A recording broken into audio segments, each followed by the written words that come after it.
साथियों, अंतर जगत की यात्रा का ज्ञान विज्ञान भाग 2। लेखक डॉक्टर प्रणव पांड्या।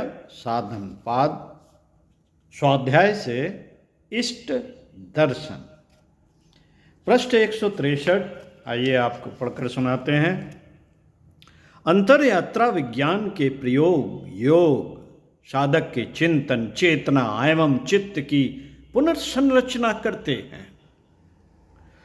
इस नवीन संरचना का आधार बनता है साधक के चिंतन में परिवर्तन। चिंतन में उथल पुथल थोड़ी बहुत देर फेर बदल बड़ी सामान्य सी घटना है, जो कल्पनाओं की लहरों एवं भावनाओं की तरंगों के साथ घटित होती रहती है। ये कल्पनाएं एवं भावनाएं लोगों के व्यवहार, देखे हुए दृश्यों, सुनी हुई बातों एवं व्यवहारिक जीवन के घटनाक्रमों के अनुसार बदलती रहती है। यह परिवर्तन क्रम प्रायः सभी के जीवन में जाने अनजाने, चाहे अनचाहे घटित होता रहता है। हालांकि इसकी कोई सुनिश्चित दिशा नहीं होती, बस यह सब ऐसे ही अनायास चलता रहता है। जबकि इस चलते रहने के सत प्रभाव या फिर दुष्प्रभाव बड़े दूरगामी होते हैं। योग साधक एवं मानवीय चेतना के मर्मज्ञ मनीषी ऐसे बेहोशी भरे जीवन के हिमायती कभी नहीं होते। उनका विश्वास होशपूर्ण होने एवं जागृत जीवन जीने में होता है। उनकी इसी धारणा से योग के प्रयोग उत्पन्न हुए हैं एवं योग की तकनीकें विकसित हुई हैं। चिंतन चरित्र एवं व्यवहार की प्रत्येक छोटी बड़ी क्रिया के दिशापूर्ण सुनियोजन के परिणाम बड़े ही आश्चर्यकारी साबित होते हैं।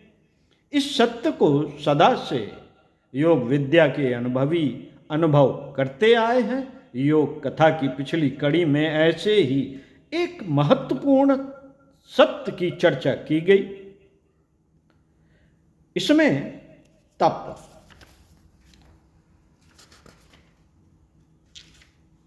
के साधन एवं इसके परिणाम के बारे में बताया गया था। तप व्यक्तित्व के परिष्कार का विज्ञान है, जो साधना के सन्मार्ग पर संकल्पित हो चले जा रहे हैं। जो साधना के सन्मार्ग पर संकल्पित हो चले जा रहे हैं वे नैसर्गिक तपस्वी हैं। इसके प्रभाव से उनके जीवन की ये शुद्धियों का नाश होता है और स्वतः ही शरीर व इंद्रियों की सिद्धि हो जाती है। जीवन में स्वतः ही एक रूपांतरण की प्रक्रिया घटित होने लगती है, लेकिन इसमें एक अनिवार्य व्रतबंध भी है। व्रतबंध है कि यह तप किसी कामना के वशीभूत न होकर बस निष्काम भाव से केवल आत्म परिष्कार के लिए किया गया हो। तप के परिणाम आश्चर्यकारी होते हैं। यह लोक विख्यात है, लेकिन इसी के साथ यह भी सत्य है कि तप एवं तपस्वी दोनों के ही भटकने के आसार प्रायः रहते हैं। इस भटकाव का सामान्यतया एक ही कारण होता है, तपस्वी का चिंतनशील एवं भाव प्रणव न होना। चिंतन एवं भाव के परमार्जन के बिना तप की समूची प्रक्रिया अहंकार के अंधेरे में खो जाती है। ऐसा ना हो, इसके लिए चिंतन का निरंतर परिमार्जित व परिष्कृत होना जरूरी। कल्पनाएं हो या भावनाएं, इनका साफ सुथरा व स्वच्छ होना आवश्यक है। यदि कल्पनाओं एवं भावनाओं की स्थिति परिष्कृत रह सके तो चेतना एवं चित्त भी परिष्कृत होते रह सकेंगे। परंतु यदि कल्पनाएं कलुषित हुई व भावनाएं भटकी तो समझो चेतना धूमिल हुई और चित्त में संस्कारों की धूल बढ़नी प्रारंभ हो गई। ऐसा ना हो, इसके लिए महर्षि पतंजलि अपने अगले सूत्र में एक नई प्रयोग विधि स्पष्ट करते हैं। स्वाध्यायादिष्ट देवता संप्रयोगः। स्वाध्यायादिष्ट देवता संप्रयोगः 2/44।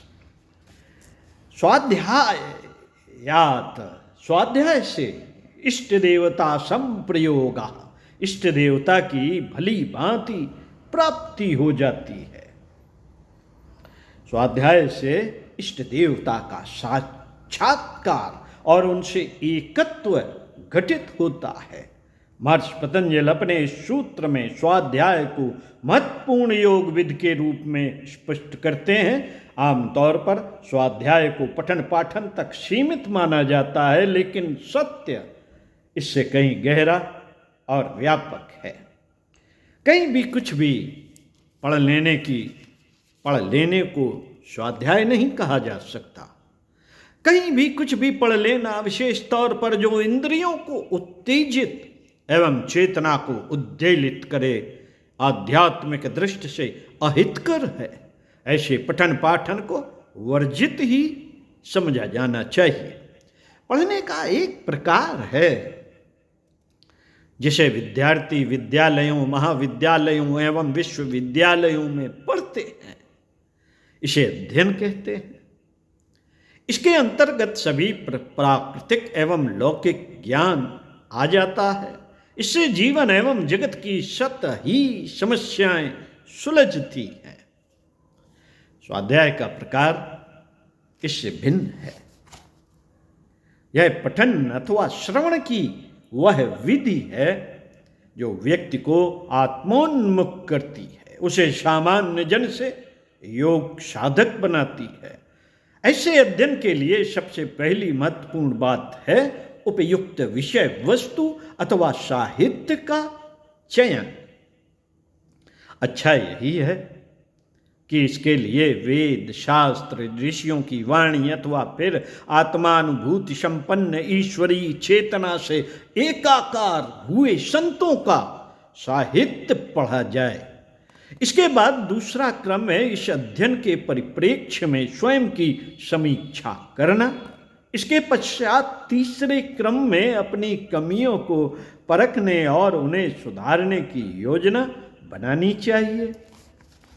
इस क्रम में अंतिम एवं चौथा चरण है इसे अपने व्यक्तित्व में क्रियान्वित करना और इसके परिणामों को शास्त्र व संतों के अनुभवों के परिप्रेक्ष्य में परखना। ऐसा हो सके तो पठन, श्रवण अथवा अध्ययन, मनन व निधिध्यासन के द्वारा चिंतन, चेतना व चित्त के परिष्कार का क्रम चल पड़ता है।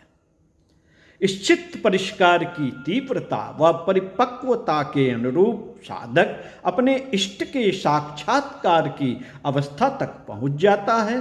स्वाध्याय के इस विधान के अलावा एक अन्य सूक्ष्म एवं रहस्यमय विधान भी है, इसे मंत्र साधना कहते हैं। गायत्री महामंत्र इसके लिए सर्वश्रेष्ठ कहा गया है। मंत्रार्थ चिंतन के साथ मंत्र जप करते हुए भी आत्म समीक्षा व आत्म परिष्कार के क्रम को पूरा किया जा सकता है। मंत्रार्थ चिंतन में मन लीन रहे, हृदय में भगवती गायत्री की छवि बनी रहे, तो शीघ्र ही साधक की चेतना जगन माता की उपस्थित कृपा एवं उनसे एकात्म का अनुभव करने लगती है। एकात्म का अनुभव करने लगती है। इसके अलावा भी स्वाध्याय का एक विशेष विधान और है। वह उनके लिए है जिनकी प्रज्ञा पवित्र एवं प्रखर है। ऐसे विशिष्ट साधकों के लिए बहुत सारा अध्ययन एवं मंत्र साधना अनिवार्य नहीं है। उनके लिए आत्मचिंतन, आत्मस्मरण पर्याप्त है। ऐसा करने में इन्हें आत्मज्ञान की उपलब्धि होती है। जो बाद में परमात्मा की अनुभूति व उपलब्धि में परिवर्तित हो जाती है।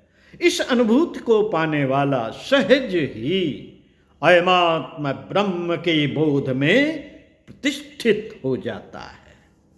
अयमात्म ब्रह्म तत्वमसि सोहम सभी में प्रतिष्ठित हो जाता है। स्वाध्यायादिष्ट देवता संप्रयोग। स्वाध्याय से इष्ट दर्शन आपको पढ़कर सुनाया। अगले वीडियो में आपको पढ़कर सुनाएंगे ईश्वर शरणागति खोले समाधि के द्वार। तो पढ़ते रहिए कुछ अच्छा और सुनते रहिए कुछ अच्छा। ओम शांति।